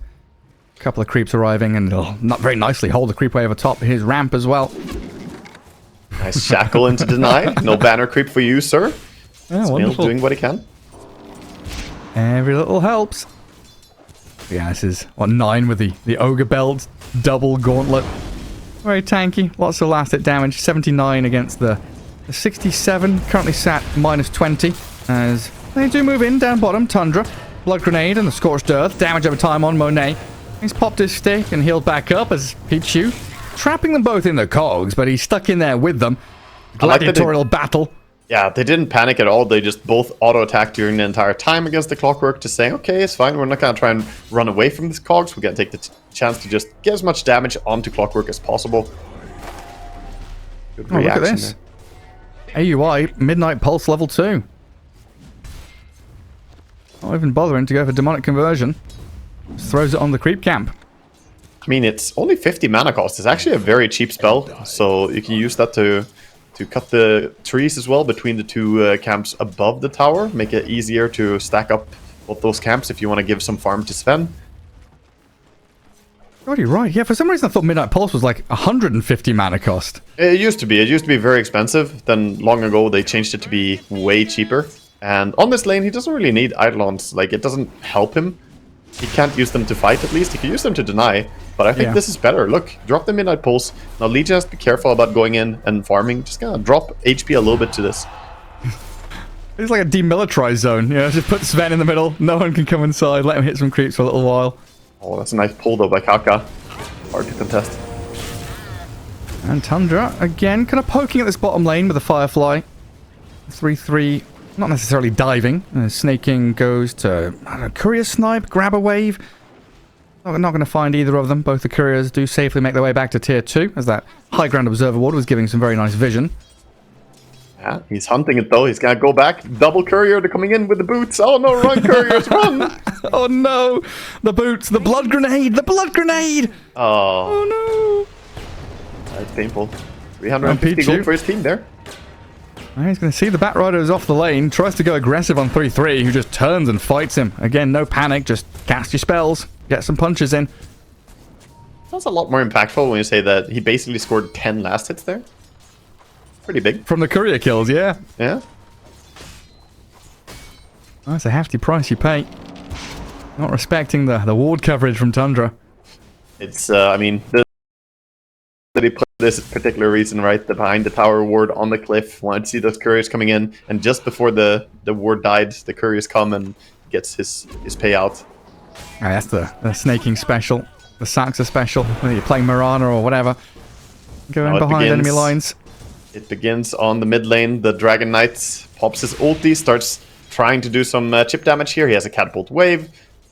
It always works out very nicely when you play mid Dragon Knight. You're always going to have your ulti by the time the catapult wave is there. And then you push into a tower, try and deal some tower damage. I wouldn't mind seeing supports even sticking around mid lane to try and help him deal tower damage. But they're going back to the lanes. Oh, he's a frost dragon. He's shiny silver blue. He's meant to be green. Yeah, this very confusing actually. It looks like he has level 3 ulti. Yeah, what's going on there? This cosmetic, dude. SMH. Glance value. What's up with that? He don't care. He don't No, care just if hitting your tower. glance value, you just dino dance. Just dino dance. You've set chat off now for sure. We'll look in 30 seconds. It'll be nothing but dinos dancing. He's basically a dinosaur. A dragon is a dinosaur. Yeah, fair enough. Oh, those terrible lizards. Wisdom rune. Oh, the double double- TP. Oh. Double TP. Pichu. He says hello to snaking. And then goodbye. Please let me out of here. Please. Oh, there's like bones and stuff in the way. There's a big old skeleton. Yeah, he actually his blocks the path. Yeah, that's very annoying. First few times playing on this map, I was like, can you move here? Blood grenade, they're chasing him. He doesn't really have a way out of this as well in Pichu. He's slowly gonna die to stick a napalm here if he doesn't get help. He's gonna take the Lotus. Oh, he gets mana Another from cogs and that. a TP. Oh, what yeah, there's a no play. stuns. Very wisely done. 3-3 is going to start Dragon Waves now. Pretty low on resources, but 15 one charges, Ring of Health. He's going to top up over time. We'll see what Tundra do next. Like, do they stick around here with AUI? Does he go Twin Gate? I think he's just gating. Yeah, you can gate from low ground like that. It's a nice little thing you can do. Only on that one. You can't do it on the top one. Yeah, try and defend Skitter, who is being dived. XXS and Kaka right on top of the Sven. They've got duel available, but not a massive amount of damage to dump into it. Yeah, don't have overwhelming odds anymore. He needs that attack speed during the duel, so in 5 seconds he wants to click the duel on them. But they're backing out, they're respecting that he has his nuke again. 9, coming in mid and just slamming a stun over on Sumail and a few auto attacks, even getting an illusion rune. He's sending an illusion rune top. That illusion, very strong actually, because it does apply the corrosive breath. So, gonna micro that and try to use it to their advantage. Yeah, got a bit of damage on XXS, keep him away from that tower. Yeah, put it on the Rubik. If Rubik fights that illusion, he's gonna lose. Skitter's going to try and use this time to go back jungle. AUI would have loved to lap up some experience and gold in this top lane, but he's going to get found out with a duel here from XXS, getting the victory and the bonus damage. Supports. Man, mid lane is so deny heavy. Looking at it, they're just kind of hindering each other here, losing a lot of their farm. The highest net worth is the Legion Commander here. 4k after that kill. Oh, about a 700 gap between the DK and the Wind Ranger. Doom, of course, doing Doom things. As Kaka, well, he walks up high ground into the wrong neck of the woods. He finds a stacked camp and a Sven ready and waiting for him. Fortunately, does slip out of danger with the help of the clockwork, and they're just pestering this Sven at this point. Not looking for a kill, but making sure his life is hell. Hindering Maybe him so much. with AUI, they can get this kill on the clockwork. He's body blocking, very nicely done there. Nice. Getting Skitter involved, and that'll be a swipe down for the Sven. Coach AOI coming in with a clutch place there, helping out, getting a kill, and that's going to offset any form of hindrance that you were providing for the Sven. He gets the last hit, gets the kill, that's going to get him close to his Mask of Madness. Meanwhile, though, top tower is being pressured by Legion. She's going to get that one, as DK for the Dire is also sieging up on that mid tower. Not too much Sumail can do to stop it. Top tower has fallen.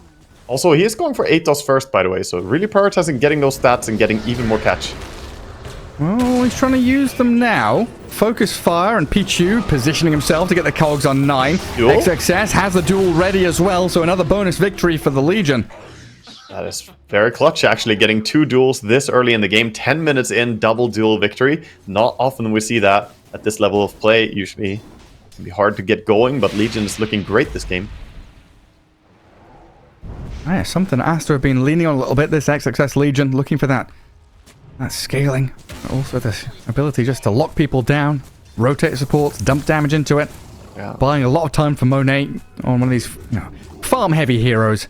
Medusa aiming for a timing more 10 minutes down the line.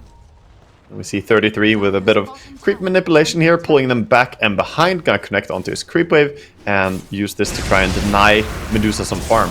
You realize he can't really stop her. Skitter's dying to blade mail though. This Legion commander 1v3 might be able to slip away from this and gets a double kill for the clockwork. Level 1 rocket from across the map gets a double kill. He was bottom lane. The Oh my clockwork. god, dude. He gets That's some the tips. tips. That was insane.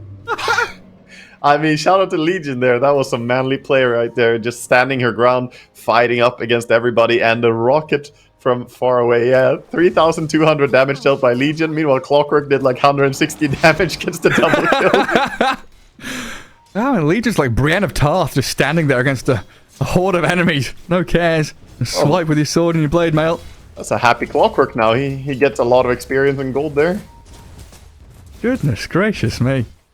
Smiles all around for Aster. Actually, he only gets the gold kills, even though you got the kill, right? Or yeah, he gets experience, even though she was alive on Legion. Sumail. Felt something coming. Well, they might have actually seen them. That Radiant Observer Ward bottom jungle probably saw Tundra coming in. Does get himself out of that situation. AUI smoked up, heading down bottom with no black hole though. Trying to play into 3-3's lane because this Doom is the strongest hero on the map right now for Tundra. They were spotted. The smoke ran out, even though they have a haste here, so might catch something. Quick stun on the clock. I'm trying to surround Pichu. Can they get there with a stun in time? No, they cannot. Clutch TP out, really clutch, and avoiding losing any single hero. He also didn't TP base, he didn't panic, he TP'd straight mid. Clarity's up, and gonna stay on the field. Look at Medusa now, finding a juicy quad stack here. Her team is prepared for her, so she's gonna get farming towards that Manta style. Already got the Yasha recipe and 800 gold. Get quite close with this. Sumail, 4,500 net worth, a little behind the rest of the cores right now. Looks like Sven has recovered nicely. Doom's still up there with his hand to Midas. Is it a dangerous situation for Sumail to be in right now? And that he could fall behind. Yeah, he could fall behind a little bit, but I think it's not that important that he becomes like super scaled and very rich this game. You have a Medusa, play around that. Also, your Legion is monstrous, so he can take a little bit more of the playmaker role, which is what he's doing with this Rod of Atos here as well. So he just wants to run around, look for action, try and take fights, more so than farming up. I have to feel this move coming. Guarding the Medusa in the Ancients. A triple smoke from Tundra. Enigma's smoke broke in that mid lane as he popped out some Eidolons and shows himself for a second. Yeah. You shouldn't underestimate the Rubik right now with this level 4 Breathe Fire and Fade Bolt. He can actually do 65% damage reduction on the enemy. And also, of course, terrible damage with the double nuke. Jump in onto Sumail. Dragon Tail stun, Maleficent to follow. Lasso's there on the Rubik on the left side, but the Blink Duel and the Blade Mail from XXS claims yet another victory. Tundra with another one of these moves just not paying off. Yeah. Tundra are trying to fall back and like stabilize this by going Midas over on the Dragon Knights. They have the Midas over on the Doom. They're in here for the long run, Gareth. They're trying to just hold on in this game. But at the same time, I feel like the timings are going to be nicer here for Aster. They got a 14-minute Manta style on this Medusa, having a very good game. 0-0-0. The perfect score for a Medusa player, Gareth. That's the dream right there. No action, only farm. Oh, PvE gameplay. Oh, yeah. ZSMJ smiles somewhere in the distance. Memories of farming. Hitting the crepes. But yeah, I mean, Tundra you're saying they're going for the long haul, going for this scaling towards later game, but it feels like Aster are going to start hauling ass in the next 5 minutes. I think so. They're ready to go. They're going to turn up the pace, especially once Medusa gets the butterfly. That's when, you know, the Roche contesting is going to come up. And once she has Butter and Scotty in this game, it will be tough. Bottom, XXS. Bit of trouble, perhaps. They're slow on that rocket flare. Stop snaking an Aoi in their tracks. Yeah, gets just enough distance there to not get caught by the battery. Oh, actually, snaking didn't even have lasso yet. It was still on cooldown, so I guess they had no real way of connecting there anyway, then. And they're still lurking around. They've got this blink duel to go back in on the bat. Focus fire and the damage from Sumail. Another win for XXS. 56 dual damage minutes, 15. And bottom, this Enigma could be spotted. He doesn't have blink. He didn't go in vision, I think. It was a close one. XXS, now he's seen him, right? Yeah. He's pinged it out. He's got a pretty good idea of where he is, and the rocket flare will secure that He has hook notion. shots. Anyway, kind of stuck down here. Gets out of Malefice, but you're right. The hook shot there. XXS, no duel for 25, sadly. It could have been another bit of bonus damage, and a career snipe. AUI gets something out of a losing situation. Yep. Honestly, he gets about the same gold as he feeds there, so for his team at least. And he didn't feed any duel damage, since duel is on cooldown. They didn't really have close enough cooldown to wait as well to try and keep him hostage in the cogs. If it was a little bit lower CD, might have seen that. But yeah, I don't know, going late game here, I mean, this calm approach by Tundra to just say, okay, we'll go Midas, we try and scale, we go late game, I don't know if it's going to work that well. I think there's going to be a very, very heavy power spike for Aster. Wants to get the BKB on Legion, get the Butterfly over on the Medusa, and once the Gleipnir comes up on Sumail, I think all 3 cores are going to be online, and we'll see them just start going. It's going to come down to this Skitter Sven. Can he connect with a God Strength? Echo Saber, Mask of Madness, big hits off a Black Hole. Can they set up a fight for him? The smoke with the Blade Mill here. Blink Blade Mill. They're looking for a good target. Nobody in this area, though. Playing into their own vision. Radiant Ward saw the Batrider head south. Looks like it's going to catch a glimpse of the Doom on that right side of the northern jungle as well. Yeah, just barely seeing him now. Batrider, that's an ideal target. Get some dual damage. Oh yeah, easy pickings for XXS.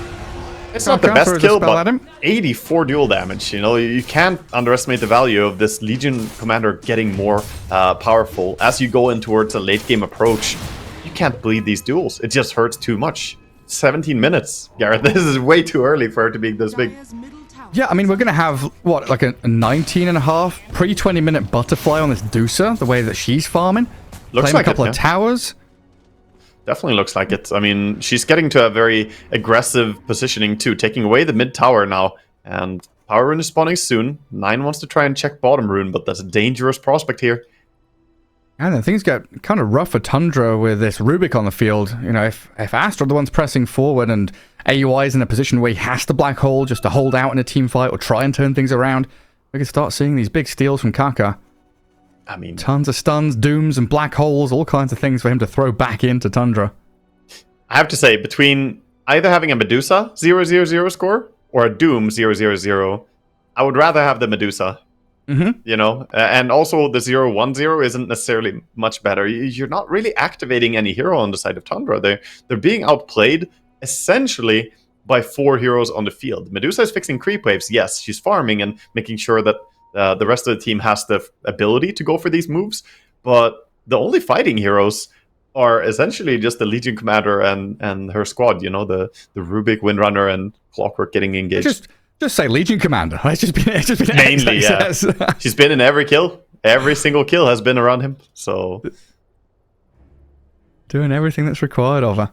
By far and away the MVP for now. I will give a small mention for MVP though for Clockwork. That rocket from bottom lane, top lane, double kill.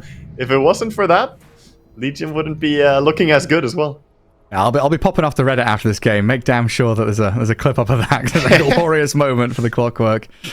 But yeah, it's you know, a little bit of doom, but not all gloom for Tundra. We've definitely seen them come back from situations like this with scaling lineups as they've got. The Hands of Midas will start kicking in. This Dragon Knight, he can't be underestimated as like a late game carry with this Manta style Aghanim Scepter build, right?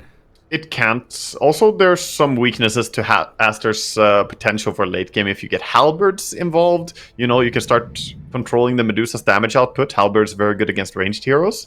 So a little bit easier to lock down her than it is to lock down Sven. Also, the overall spells that they have for late game are very powerful in Tundra. They have Black Hole, one of the best abilities. You have Doom, becomes incredibly useful in late game. Lasso, always a reliable way to catch people. They do have a little bit of save, though. The press the attack can prevent that.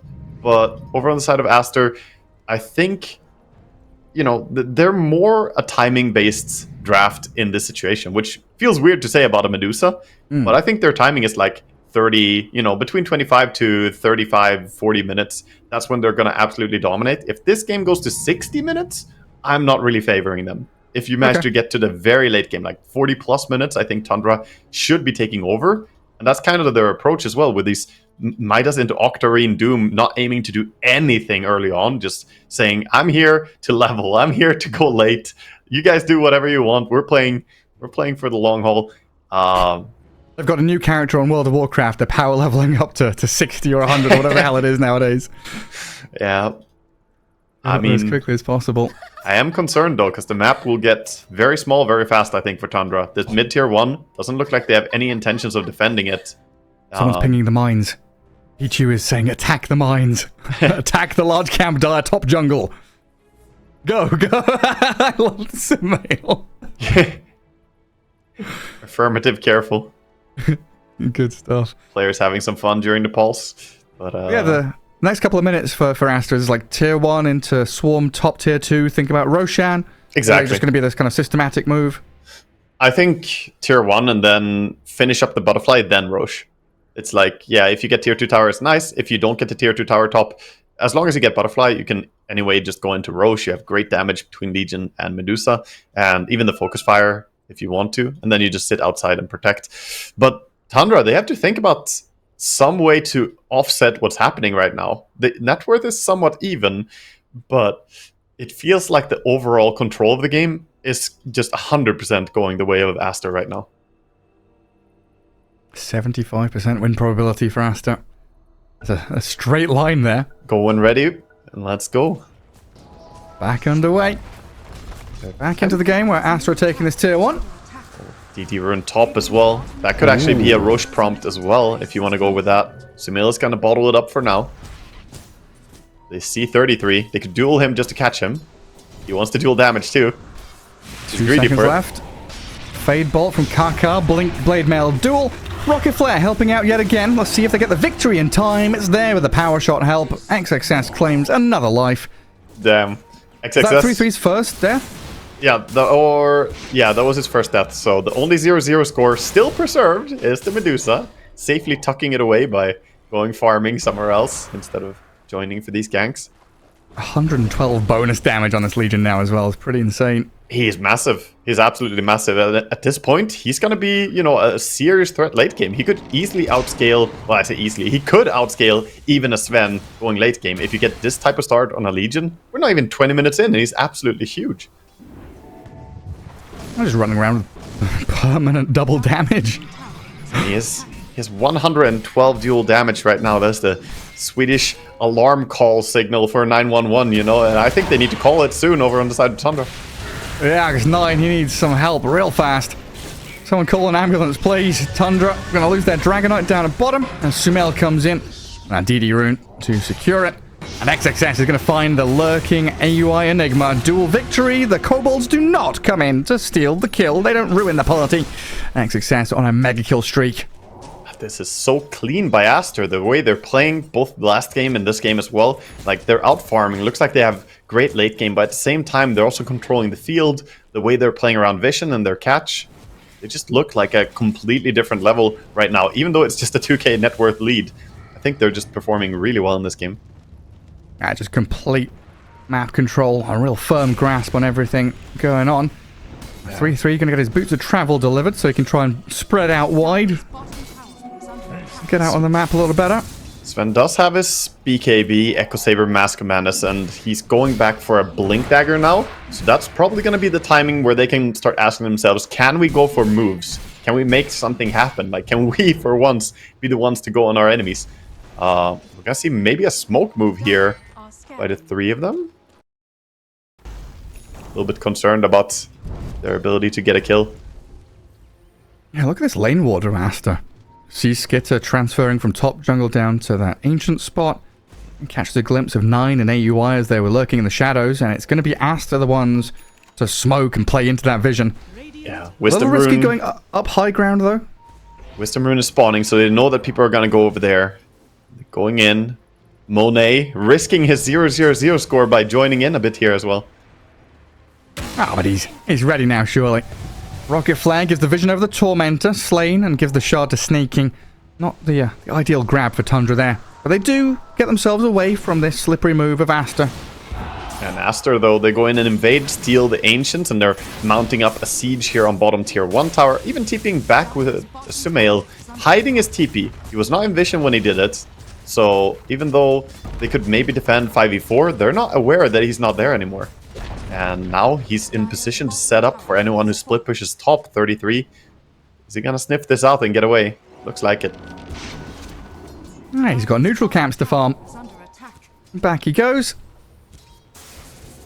Oh, this is the point where we could see Aster just go into the Roche pit. Twin gates so. there available for Wind Ranger and Legion Commander. Swing down to that bottom right corner. So there was a smoke as well coming up top. Does he send the... Yeah, he sends his courier through the portal as well on Sumail. It's coming with a TP scroll. It's here. I love you can do that. Look at that little stumpy. It's most useful bit of information.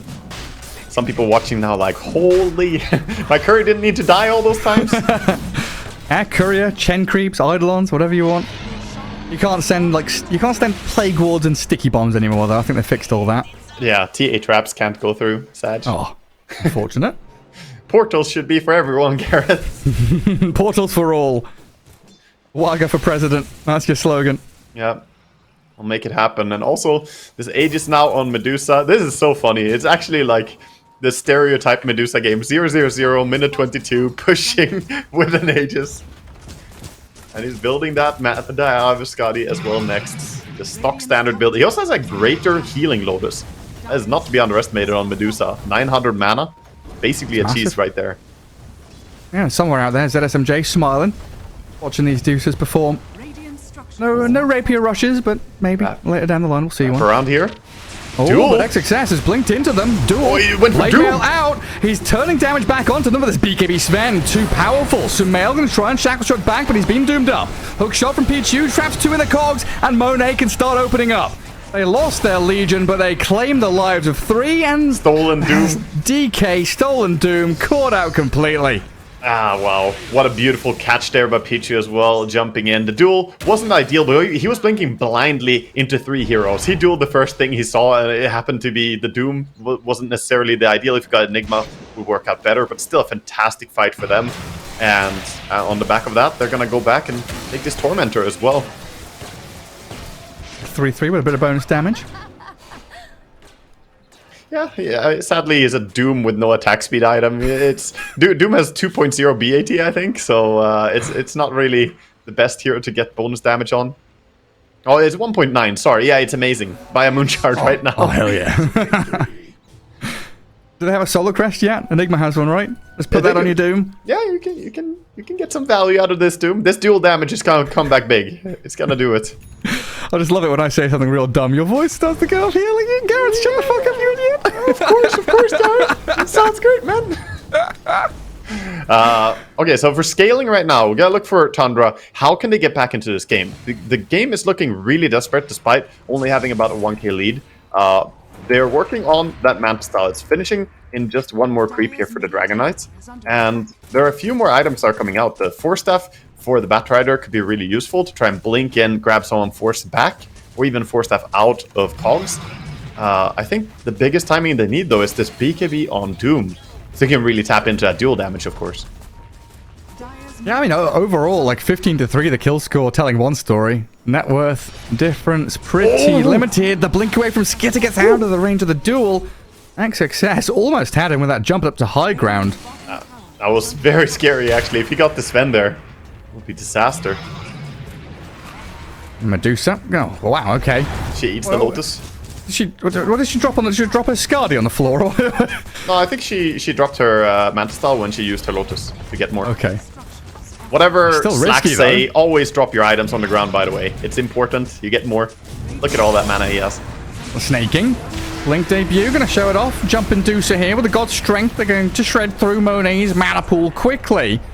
He needs Second backup. life coming out. Midnight Pulse is down. The duel onto the Doom. The Black Hole there onto the Medusa, but it seems like they're lacking damage. And Kaka, he's got the steal. Turns it back onto Tundra with a 2-man Black Hole, sucking them in. And 3-3 left stranded now. In the middle of 4-5. Aster heroes slowed by the Skadi and caught up with the Telekinesis. Dragged back into the rest of Aster as Monet picks up a double. Tundra have spent everything they've got, and they can't take anyone down but that Medusa Aegis. Pichu, he's towing the line between life and death, but they'll back up with him, move forward with Medusa. XXS presses the attack and chases in towards 9. It's they all sweep over, man. through them and they call it now. It's over. Yeah, beautiful execution again on the final fight. They had the security there of the Aegis Medusa, but at the same time, Tundra had to do something. They went for the grab, tried to pull them back and, you know, get the fight deep enough that Medusa can't be helped. And Black Hole her back there, attempt to get a deep fight, but Rubik, he saw that Black Hole, he went for it, gets a nice steal again. He was all over the place, this Rubik as well, this game. I mean, obviously, Legion was the woman of the hour in this game, dominating a lot. Here we see that rocket. It's gonna come.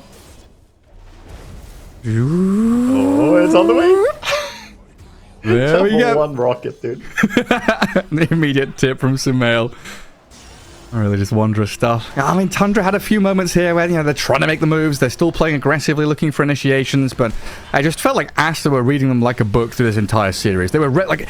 Every move felt like the trap was already preset. 3 heroes, 4 heroes waiting for the Blink Lasso, waiting for the Doom to move, catching DK when he's farming. I think they just had Tundra's number in this. Again, you know, I have to say it's unfortunate they're playing with a stand-in. Would love to see them playing with a full roster here at full strength on Tundra. But even then, I think Tundra is a pretty damn greedy team, right? That's not an overstatement to say so. They like to go for these Midas Dooms. They like to go for very greedy farming builds. And I think they punish that really well. They read the map correctly. They're in position in time. And they gank anyone who goes alone, making the map dark and scary for Tundra. I think Aster just looked like the way stronger team here. Yeah, overall, like every step of the way, and then having this scaling of Wind Ranger, Medusa, and Legion. Yeah, okay, it's not going to be supreme against this double hand of Midas or triple hand of Midas out from Tundra, but they're just never allowed to get to that point where they were actually going to be able to scale that hard. But that does round out day 2 of the group stage proper here for the main event of the Riyadh Masters. We do have a couple of rounds of highlights though. Player of the day number 1 coming your way to witness exactly what's been going on, and this was Quest Against Gaming Gladiators, one of our games. Yeah, this is the Aghanim's Disruptor. They set up with the song, catch 2 core heroes. This is the second time in this game that they used this combo, but they managed to get 2 heroes there caught out, and this was when the game firmly went into control of Quest here. And Gaming Gladiator just getting rebuffed over and over again. Ended up with that 1-1 draw, and then the Colonel's Choice, presented by KFC. Looks like EG up against Gaming Gladiators. Oh! Is baiting him? Is he? Up to high ground? No way. Tofu.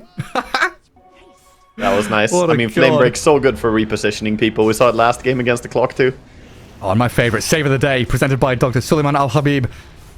What do we got going on here? The Wukong's 4-man Boundless. Oh, it's gorgeous. Duraccio, what a boss. Yeah. Okay, that was a really sick save, actually. That was a really sick save. What a monkey stun right there with the Wukongs as well. Not just a save, but turn it around into an absolute slaughterhouse on the enemy. Beautiful, beautiful stuff. But yeah, thanks all for tuning in. Day 2 of the group stage. Some wondrous Dota 2 that we've been witnessing through this Riyadh Masters does round things up for us today. We'll be back tomorrow, of course. Plenty more games, tons of streams going on at the same time. Make sure you tune in, and we'll see you all next time.